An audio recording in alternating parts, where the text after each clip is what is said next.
Muitas pessoas estão preocupadas com o Brasil, porque Mas quando não tiveram? é sempre, né? Pois é. Sempre. E teve pessoas aqui, muitas, que estão com medo do Brasil falir. Será que o Brasil vai falir? Será que é dessa vez? O pessoal tá preocupado com o governo, meu. Tá falando assim, Luan, o governo tá gastando muito, tô preocupado, quero investir lá fora, quero mandar o dinheiro pra fora. Tô preocupado com a hiperinflação que vai vir, que possa vir aí Tá. 2025. A gente pode falar um pouco agora do que tá acontecendo agora e o Vamos. que vai acontecer em 2025. A resposta pode ser longa? Fica à vontade, a casa é sua aqui, Daniel. Tá bom, beleza. Então vamos lá. Primeira coisa é o seguinte: eu acho que é muito válido a pessoa investir no exterior, independente do Brasil falir ou não falir, do Brasil estar num bom momento ou num mau momento. É fundamental que a pessoa diversifique as classes dela de ativo, tá? Então é importante que você tenha ativos no exterior, na tua carteira, e se você quiser diversificar em renda fixa também, eu acho que faz muito sentido sempre, tá? Fazia sentido com Bolsonaro, com Temer, com a Dilma, com o Lula antes, com o Fernando Henrique, enfim, tá? Para não falar que é partido político. Então faz sempre sentido. Com relação ao Brasil falir, é muito simples responder que ele não vai falir nesse momento. Por quê? Porque o Brasil ele tem uma dívida alta. Só que a dívida do Brasil hoje, ela é prioritariamente emitida em moeda corrente nacional. Sim. E quem emite a moeda é o Banco Central do Brasil. Então o Brasil só dá calote na dívida se ele quiser. Porque, em tese, ele pode emitir mais moedas, tá? Então, algumas pessoas vão falar assim: ah, mas se o Brasil ficar emitindo moeda, Vai ter muita inflação. vai ter um aumento do meio de capital circulante e isso vai acabar gerando a inflação. E, por outro lado, o mercado vai perder a confiança no real e talvez ele não vai mais querer comprar dívida em real. Sim. Então, para mim, é assim, é muito simples. Eu acho que não tem previsão do Brasil voltar a emitir as notas do Tesouro Nacional em dólar, que eram as NTND, que talvez você não conheça, Não mas conheço, eu não. já tenho uma idade, eu conheço lá de trás, Isso é né? novo, pô. Então, a NTND era a nota do Tesouro Nacional em dólar, que funciona igual a NTNB, que seria ruir um pouco. Então, esse seria um primeiro ponto para mim, tá? Hoje a gente ainda não vê isso. Então, independente do Brasil ir para 90% de dívida, 100%, 105%, 110%, etc., tá?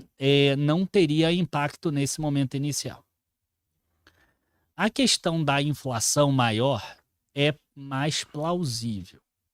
Tá? Inclusive, o próprio Banco Central reconheceu isso e começou uma alta de juros em um momento que os Estados Unidos cai os juros. Eu, inclusive, falei assim: o Brasil, ele era o primeiro da turma, né? Ele era o aluno exemplar até o ano passado. Ele conseguiu fazer o quê? Ele conseguiu ser o primeiro país a subir o juro, o primeiro país a ancorar as expectativas de inflação indo para a meta, e ele foi o primeiro a reduzir juros, né? E aí, de repente, o que acontece? O descontrole fiscal começou a se mostrar tão elevado. Cara, para você ter uma ideia, Luan, as pessoas às vezes não percebem isso.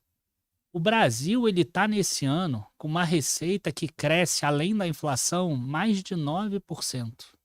Cara, mais de 9% sobre uma base de 200 bilhões ali por mês, a gente está falando de 20 bilhões a mais, né? Cara, o Brasil não vai ter um crescimento de 9% acima da inflação todos os anos. Na verdade, eu duvido que ele tenha no próximo ano isso. E mesmo com esse crescimento de receita, o Brasil não conseguiu reduzir o déficit primário em relação ao ano passado. O déficit nominal, então, nem se fala, está pior do que da época da pandemia. Então, isso sim é um problema. Quer dizer, o Brasil era o primeiro da fila. Ano passado ele fez reforma tributária, ele fez arcabouço fiscal, ele fez todas as metas necessárias para que esse ano a inflação fosse para a meta. E aí o que ele fez? Ele, cara, deixou tudo para lá, ele não conseguiu cumprir nada. E aí o mercado bate em cima. O que aconteceu? O câmbio que todo mundo projetava 4,50, eu não. Mas todo mundo projetava 4,50, já está 5,50. E se continuar como está, vai para mais. Ah, mas o Brasil está subindo o juro, o spread entre Brasil e Estados Unidos vai ficar maior. Cara, se tiver risco da moeda, não existe spread. O cara não investe. Ninguém vai investir dinheiro se tiver risco de perder dinheiro. Tá? É só você ver a lira turca, por exemplo. A lira turca não tem demanda, mesmo tendo uma taxa de juros elevadíssima. A Argentina também, né? A Argentina também, a mesma coisa. Tá? Então, é porque eu não quis falar de novo a Argentina, porque existem outros lugares do mundo. A gente pode voltar lá. A Grécia em 2008 ninguém queria também, né? Se bem que a Grécia é euro, não é mais dracma. Enfim, o que eu acredito é assim.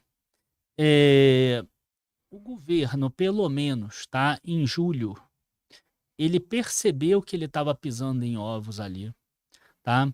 Se a gente tiver que citar alguma coisa positiva, eu citaria, por exemplo, que o Lula ele reconheceu que uma inflação alta é ruim para o eleitorado dele, e ele fala isso, né? Então ele fala que se tiver uma inflação muito alta com o câmbio subindo, ele sabe que é o próprio eleitor dele que vai acabar, enfim, né, tendo mais pobreza, porque acaba que a inflação tira o poder de compra exatamente da pessoa que não poupa.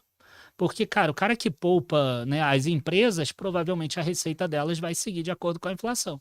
Se a inflação for 6, for 8, for 15 ou for igual à Argentina, tem um monte de empresa lá na Argentina que não faliu, que continua andando. Eu mesmo tenho lá um investimento em um banco lá, o banco que comprou a operação do Itaú lá na Argentina desde 2019, o banco está me pagando super bem, por exemplo. Vai repassando, né? Eles vão repassando. Né? Tem uma outra lá, uma central elétrica Puerto Unión lá na Argentina também, que tá me pagando super bem também, cresceu pra caramba. Então o cara que poupa, ele não vai sentir tanto quanto o cara que recebe um salário mínimo e que só usa para consumo. Para esse cara bate muito mais. E esse cara é o eleitor do Lula. Então ele percebe, e aí o que ele faz? Ele freia a crítica dele e também da Gleisi Hoffmann em relação ao Banco Central. E ele passa a entender um pouco mais o que o Haddad e a Tebet falam para ele, em que, cara, é importante fazer toda a pauta populista e etc, porque é óbvio que ninguém quer deixar os brasileiros na pobreza, mas, cara, por outro lado, você também tem que ter algum controle fiscal. Né? Então, hoje, eu vejo pelo menos um pouco mais equilibrado. Mas a gente ainda precisa economizar, precisa reduzir gasto. E o projeto de lei orçamentária anual veio um desastre, cara, sinceramente. Porque o Brasil ia ter, ele tem, né? Pelo projeto de lei orçamentária, 130 ou 140 bilhões de reais de dinheiro novo, extra, além da inflação. Porque a meta do arcabouço é inflação mais 2,5%, se a receita do ano anterior crescer determinado valor, e está crescendo bastante, então eles vão ter uma possibilidade de gasto, inflação mais 2,5%. O que eles deveriam fazer? Já que está longe da meta do arcabouço, eles deveriam usar isso para reduzir gasto. Né? Eles deveriam tentar fazer isso. Mas não, o que a gente viu foi 131 bilhões em despesas obrigatórias. E aí sobrou 11 bilhões ou 10 bilhões, não lembro os valores exatos, mas em ordem de grandeza é isso. Eles botaram 91% do gasto novo em despesas obrigatórias, que é aumento de salário mínimo que acaba incidindo na Previdência, e acima da inflação, e aumento de servidores. E aí, enfim, pressiona já o ano que vem.